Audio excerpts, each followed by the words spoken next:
So today's study tip is to think about how you're doing on your exams. As soon as possible after an exam, go over the paper and recall places where feelings affected your responses. Especially, you should look for places where you left out part of the answer because a voice told you too soon that you'd written enough, or look for places where you had misgivings or felt something click. Try to think about these feelings and correlate the feelings with your score to clarify the way they can be used or controlled. Remember that feelings, sometimes you feel not very good about an answer, but it was the right one, and sometimes you feel great about an answer and that was wrong. So we got to try to identify what those are and try to think about ways you can make improvements. Now, today's lecture is the first part of the endocrine chapter. It's chapter 11. And hormones are chemicals that are produced by endocrine organs. Now, some organs have mixed functions, things like the heart. The heart is going to pump blood, obviously, and also it's going to make hormones. Some organs only make hormones, so things like the pituitary gland are only going to make hormones. And hormones, these chemicals, travel through the blood to all body organs. It's a slow form of communication. We talked about the nervous system and how fast those signals happen, right? In milliseconds, you can get a signal from your brain out to the periphery.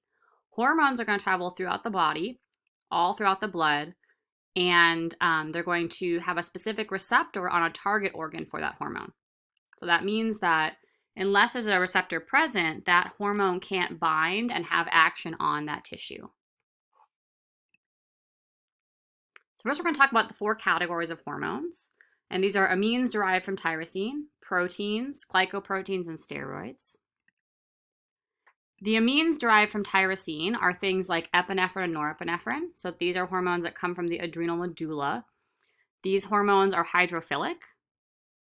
The thyroid gland also makes hormones in this category. We'll talk about thyroxine, T4, and triiodothyronine, T3. These 2 are hydrophobic. So this is kind of a funny category because we have some versions of these amines that are hydrophilic and some that are hydrophobic. And why that matters is it matters in terms of where their receptors are and the action, where they can have action on tissues. Polypeptides or protein hormones are the most common category of hormones. These are hydrophilic because they're proteins. And there's lots of examples because they are so common. So one example is growth hormone that comes from the anterior pituitary. And coming up, we'll talk about the function of all these different hormones. The third category is glycoproteins, and these are proteins, but they have a carbohydrate. That's that glyco part of that word. They have a carbohydrate attached to them. And these are also hydrophilic because they're protein-based. Examples of these include LH and FSH. These are important pituitary hormones that are involved in reproduction. And finally, we have steroids. Steroids are made from cholesterol. So cholesterol is taken and converted into different steroid hormones. These are going to be hydrophobic because they're fat-based. And what this means that though they can diffuse easily through cell membranes because they're hydrophobic, it means that they need help being carried in the blood. So they're often carried in the blood by albumin, which is that big protein that we learned about in lab. Steroids are not stored. They can't be stored because, again, they're hydrophobic. So they just diffuse out of the cell where they're produced. Okay. And you don't have to know this cascade, but I want to point out here that steroids are biosynthesized from cholesterol. So if you look at, these are all different steroid hormones. Some are just intermediates, but most of them are hormones of their own right and have action on tissues.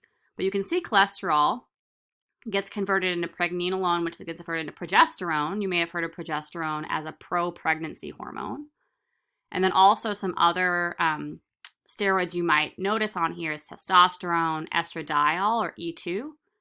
Estradiol and estrone are both considered estrogens, okay? And so again, this is a partial biosynthetic pathway, and you don't have to memorize it, but I want to point out how many steps we have to do to get to something like progesterone or testosterone. Okay, so another partial one showing you where these hormones come from. So I mentioned progesterone can get turned into this pathway that ends up with testosterone being produced by the testes and ovaries, and or progesterone in the adrenal glands can be converted into cortisol, which is a primary stress hormone we'll talk about later on as well, that comes from the adrenal cortex. And we also mentioned cortisol in lab because we talked a little bit about stress response and particularly cortisol's job in increasing blood glucose levels. Okay. So let's talk a little bit about action of these hormones. We'll talk first about these lipid-soluble or steroid hormones that are hydrophobic. We said that they can diffuse right on through a membrane because they are hydrophobic. They're made from that cholesterol, right?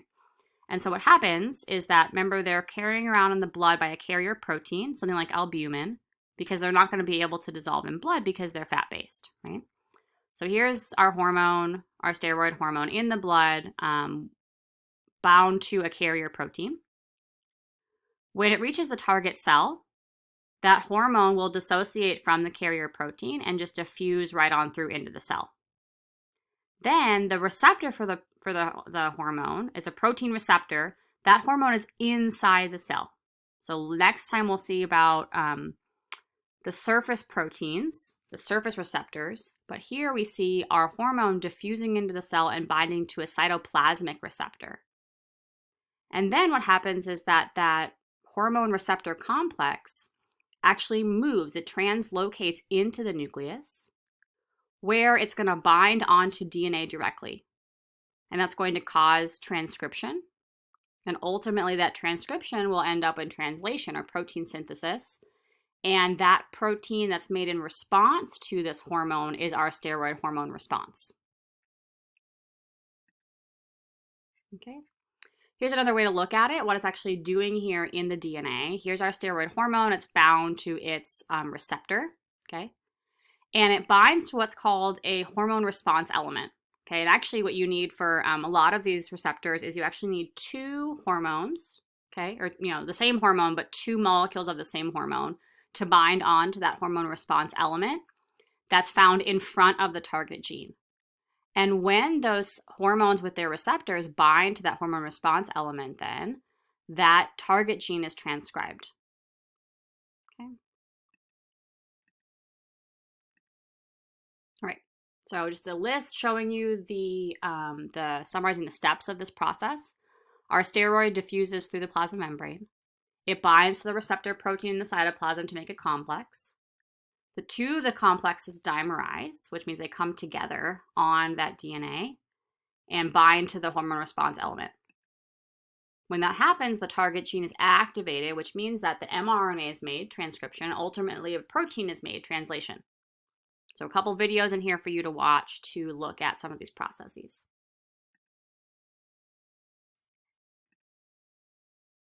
Okay, so there's a lot of really interesting facts here about hormones, but here's a couple of them. One is that laughing lowers levels of stress hormones and strengthens the immune system. So there's a close connection between stress hormones and the immune system.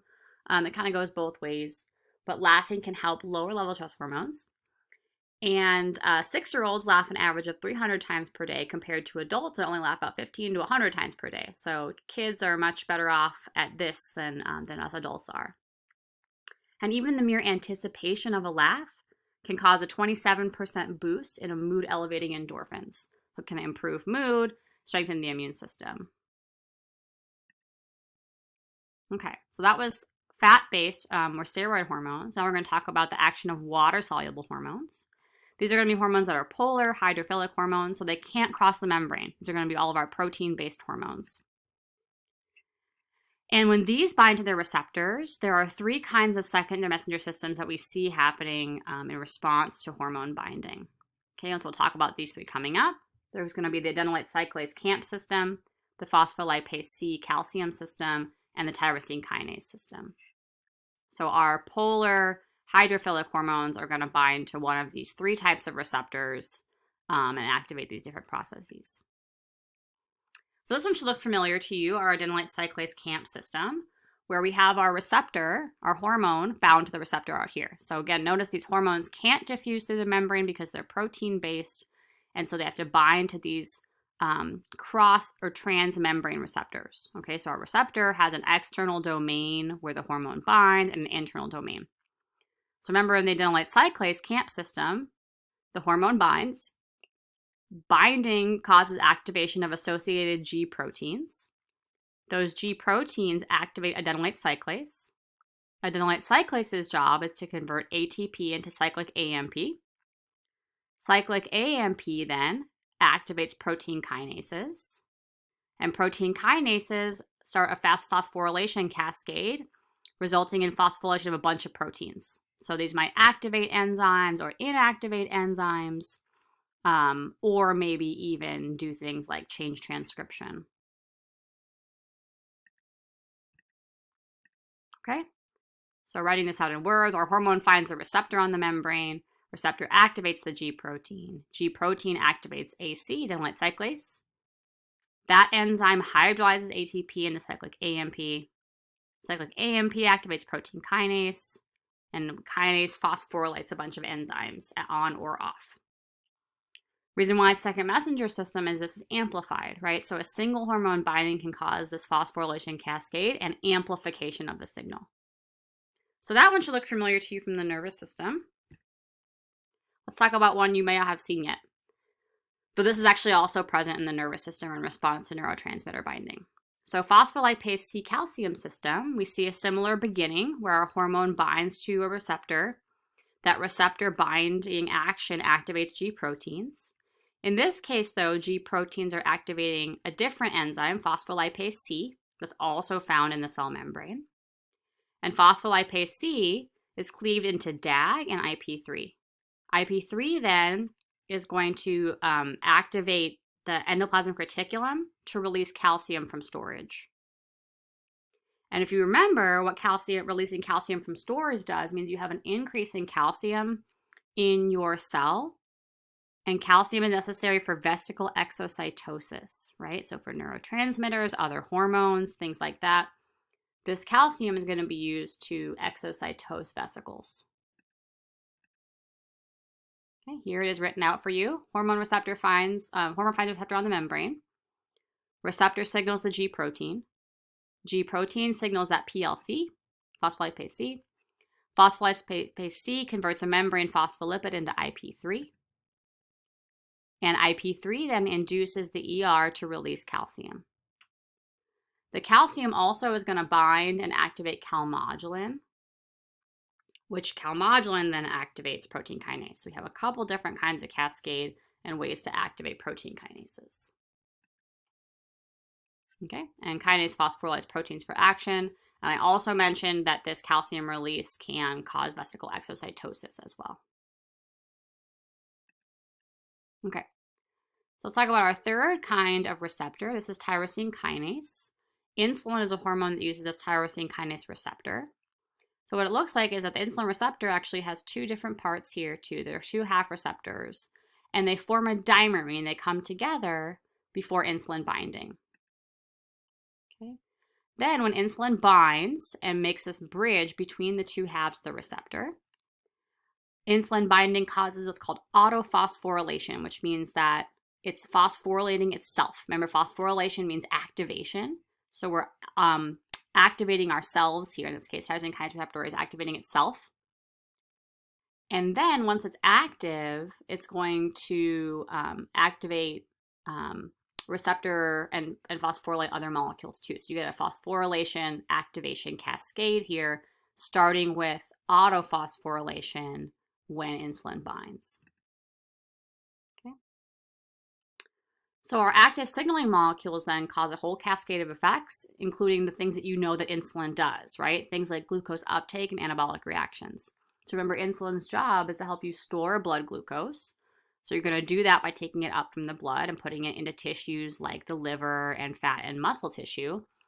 And insulin's also going to increase anabolic reactions, so building actions in your body. So insulin works this way. Growth factors also work this way. And that makes sense because part of the job of this tyrosine kinases is for growth factors to cause growth, anabolic, right? You have to build things in order to grow. Okay, so remember, there are two subunits of the receptor called tyrosine kinases. When the hormone binds to both halves of the receptor, the subunits dimerize, meaning they come together. And then the receptor autophosphorylates, so it phosphorylates and activates itself. And then the receptor phosphorylates a signaling molecule. And our activated signaling molecule causes a whole cascade of reactions, including things like glucose uptake and anabolic reactions. Okay, So something I want you to think about is this idea of hormone therapy. Okay, so we can deliver medications through oral or subcutaneous techniques. And there are some hormones that cannot be taken orally and must be delivered through injection. So I want you to think about why. Why might we have different delivery for different kinds of hormones? Okay. And a lot of this has to do with whether the hormones are hydrophilic or hydrophobic, right? So hydrophilic molecules can't cross membranes. So you can think about things like EpiPen or insulin shots or infertility shots. These hormones have to be injected, right? Whereas hydrophobic molecules, lipid-soluble ones, can cross the membrane and therefore can be taken as a pill. So these are going to be things like birth control pills that have steroids in them, thyroid pills. Those are going to be lipid-soluble hormones that can diffuse through cell membranes. Okay, so hormones have actions on their own, and hormones also have synergistic effects. Okay, so we need to have hormones working together to make a big effect. These are going to be things like, example is going to be testosterone and FSH. Some hormones also have a permissive effect, where one hormone enhances the effect of another. This is going to be like thyroid hormones and epinephrine. And some have antagonistic effects, where one hormone causes a decreased binding of another hormone to its receptors. So these are going to be things like insulin and glucagon, which you know about that one, right? Is that insulin's job is to store blood glucose and glucagon's job is to make blood glucose available from stores. And so they're going to have antagonistic actions. And so we see these different kinds of interactions throughout the body where we have a very complicated system with a lot of hormones and a lot of processes to control. And so hormones might interact in several different ways.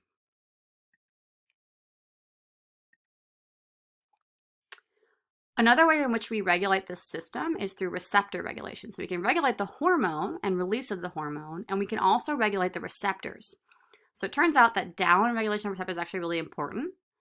Down regulation is the concentration of receptors for that hormone are decreased, and this decreases the effect a hormone can have on its target. Okay, so for example, insulin and receptors in adipose tissue, if we have down regulation of receptors for insulin on adipose tissue, that means that insulin isn't going to be able to bind to adipose tissue and isn't going to be able to store glucose as much. Okay.